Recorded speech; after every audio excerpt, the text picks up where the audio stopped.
अरे रमेश, जल्दी चल, सूरज डूबने वाला है। और अगर धीरे धीरे चलेगा तो गांव पहुंचते पहुंचते रास्ता और डरावना हो जाएगा। और अगर शाम होने से पहले गांव नहीं पहुंचे तो यार तुझे डर लगेगा और मुझे भी डर लगेगा। चल जल्दी चल। रमेश ने चारों तरफ देखा और वह बोला, यार ये सड़क कुछ ज़्यादा ही सुनसान नहीं है? ना कोई दुकान, ना कोई आदमी, और ना यहाँ पर कोई जानवर दिख रहा है।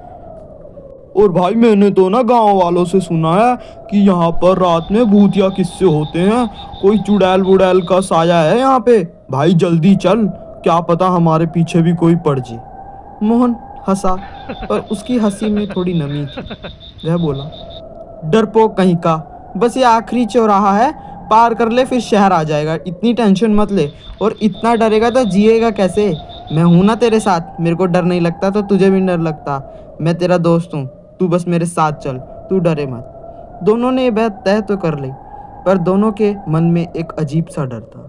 पास खड़े बूढ़े व्यक्ति ने उनसे कहा, अंधेरा होने के बाद उस चौराहे पर मत जाना बेटा, वहां पर अक्सर भूतिया किस्से सुनाई देते हैं और ट्रक ड्राइवरों के साथ वहां पर बहुत सी आप बीती हुई है। मैं तुम्हें बता रहा हूँ कि वहां मत जाना, कृपया करके, अगर जान प्यारी है तो। रमेश चौंका। रमेश ने उन्हें डरते हुए बोला, क्या? क्यों बाबा, ऐसा क्या आप बीती हुई है वहां पर ट्रक ड्राइवरों के साथ? पास खड़ा बूढ़ा व्यक्ति धीमी आवाज में बोला, क्योंकि वहां पर रास्ते खत्म नहीं शुरू होते हैं, और वहां से ऐसे ऐसे रास्ते शुरू होते हैं जो आम व्यक्ति पता भी नहीं कर सकता। शाम का अंधेरा फैल चुका था। चारों ओर 4 सड़कें थीं, पर मोहन पहचान नहीं पा रहा था। मोहन बोला, ये जीपीएस क्यों काम नहीं कर रहा? ऐसा क्या यहाँ पर नेटवर्क नहीं आ रहा? कैसा सा गांव है ये? यहाँ पर एक नेटवर्क रेंज नहीं आ रही और जीपीएस भी नहीं आ रहा, अब हम गांव कैसे जाएंगे? रमेश घबराया और वह बोला, यार बोर्ड पर लिखा है रोड का आखिरी चौक, ये कैसा नाम है? इतना हॉन्टेड नाम तो मैंने पहली बार सुना है, और इतना हॉन्टेड नाम है तो क्या पता यहाँ पर बूढ़े व्यक्ति की बात की तरह सही में अजीबोगरीब किस्से तो नहीं होते। अब तो मुझे डर लग रहा है।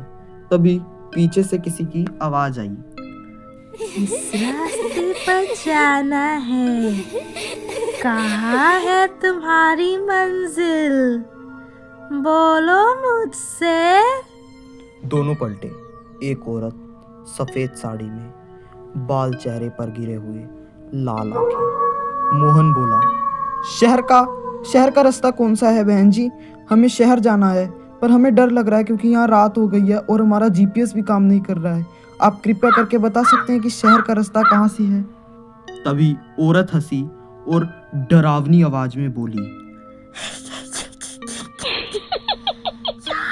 कोई शहर नहीं जाता, मेरे साथ जाता है, जहाँ मैं ले जाऊं। रमेश चिल्लाया, मोहन जल्दी छोड़ यार, ये औरत की हंसी थोड़ी अजीब सी लग रही है और इसमें से आर पार दिख रहा है। ये औरत कम चुड़ैल ज्यादा लग रही है, कुछ तो गलत है भाई। यहाँ से चल, यहाँ रुकेंगे तो जान प्यारी नहीं रहेगी, जल्दी चल यहाँ से। दोनों वहां से जाने का फैसला करते हैं। दोनों डर जाते हैं और उनके पैर वहीं जम जाते हैं। मोहन घबराकर बोलता है, मैंने कुछ नहीं किया, हमें छोड़ दो, हम तो यहाँ से सिर्फ अपने रास्ते की तरफ जा रहे हैं, हमें जीपीएस नहीं मिल रहा, वरना हम आपसे पूछते भी ना, कृपया करके हमें छोड़ दीजिए। चारों ओर से पेड़ों की फुसफुसाहट आने लगी। वापस जाओ। रमेश कांपते हुए बोला, ये आवाज किसकी है? कौन है यहाँ पर? हमें कौन डराने की कोशिश कर रहा है? पीछे बैठी औरत ने धीरे से कहा, उनके जो यहाँ से कभी गए ही नहीं, आए तो थे मंजिल पर जाने के लिए, पर मैं उनकी मंजिल बन गई। अचानक सड़क पर से एक जली हुई बस दिखी। वह बस बिल्कुल गर्म थी।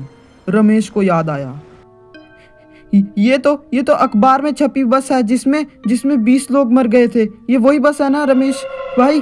हाँ। बस के अंदर से अचानक आवाज आने लगी और वह बोले, ये बस यहाँ कैसे आई? और बस में से आवाजें आ रही थी, हम अब भी सफर में हैं। औरत जोर से हंसी और बोली, अब समझे ये चौराहा मौत का मोड़ क्यों है। यहाँ हर राह मौत को बुलाती है। मोहन चिल्लाया, भाई यहाँ से जल्दी चल, यहाँ पर अच्छा नहीं हो रहा और यहाँ पर अब मुझे दम घुट रहा है। भाई यहाँ से चल, ये बस कहीं हमें ना ले चले। भाई यहाँ से जल्दी चल। दोनों ने भागने की सोची, लेकिन चारों सड़क घूमकर फिर उसी चौराहे पर आ जा रही थी। वह बहुत जोर से रोने लगे। उनके अंदर डर बैठ चुका था कि अब वो घर जा भी पाएंगे कि नहीं। तभी रमेश रोते हुए बोला, ये जगह हमें जाने नहीं देगी, हमें जल्दी भागना होगा यहाँ से। दोनों इधर देखते हैं ना उधर देखते हैं, सिर्फ सामने देखते हैं और ऐन जोर से भागते हैं, इतनी जोर से कि उनके सांस चढ़ जाती है। गाइस, आखिरकार भूतिया औरत कौन थी? उस आखिरी चौराहे का राज क्या था? और क्या वह सच में 20 लोग जो मरे थे उस हादसे में, क्या वह वही बस थी? इसको जानने के लिए आप वीडियो के एंड तक बने रहिए और अपना फेवरेट पार्ट कमेंट कीजिए। तभी जमीन में से एक हाथ निकला, जिसको देखकर दोनों डर के सहम गए और वहां से अजीबोगरीब आवाज आ रही थी, रुक जाओ, हमारे साथ चलो, हमें छोड़कर मत जाओ। औरत ने बाल हटाए, उसका चेहरा जला हुआ था, वह एकदम डरावना लग रहा था। गाइस, इस वीडियो को लाइक कीजिए और हमारी मोर इंटरेस्टिंग वीडियो देखने के लिए हमारे चैनल को सब्सक्राइब कीजिए। औरत बोली, मैं भी रास्ता ढूंढ रही थी 10 साल पहले। जो मेरे साथ हुआ वो इन सब के साथ हुआ है। तुम भी इसका शिकार होगे। मोहन कांपते हुए बोला, तो तुम मरी हुई हो तो हमें कैसे दिख रही हो? हमने तो तुम्हारे को कुछ नहीं कहा। ऐसा क्या हुआ था तुम्हारे साथ? किसने तुम्हारे साथ क्या किया जो इन सैकड़ों लोगों के साथ किया? क्या हुआ है, हमें बताओ, वरना हम जान नहीं पाएंगे तुम्हारे साथ हुआ क्या है। तभी औरत मुस्कुराई और डरावनी आवाज में बोली, यहाँ मरना आसान नहीं, यहाँ बस खो जाना होता है। बस खो जाओ और तुम्हें अपने आप मौत की राह मिल जाएगी। रमेश बोला, कोई तो रास्ता होगा, ऐसे कैसे हम मर जाएंगे? कहीं ना कहीं से तो रास्ता होगा जहाँ से हम घर जा सकते हैं। ये 4 रास्तों में से कोई ना कोई रास्ता होगा। औरत ने चौथी सड़क की ओर इशारा किया और डरावनी आवाज में डरते हुए बोला, वो रास्ता जो दिखता नहीं। मोहन बोला, और अगर ये झूठ हुआ तो हमारे साथ क्या होगा? क्या हम वहीं फंस जाएंगे? औरत फुसफुसाई और डरावनी आवाज में बोली, तो तुम भी बस मौत के सौदागर बन जाओगे, उस हाथ की आवाज बन जाओगे। दोनों के अंदर डर बैठ चुका था। दोनों बुरी तरह सहम गए थे। दोनों की आंखों में डर दिख रहा था और घर जाने का दिल कर रहा था, पर क्या करें, दोनों फंस चुके थे। दोनों ने आंखें बंद की और कदम बढ़ा दिए।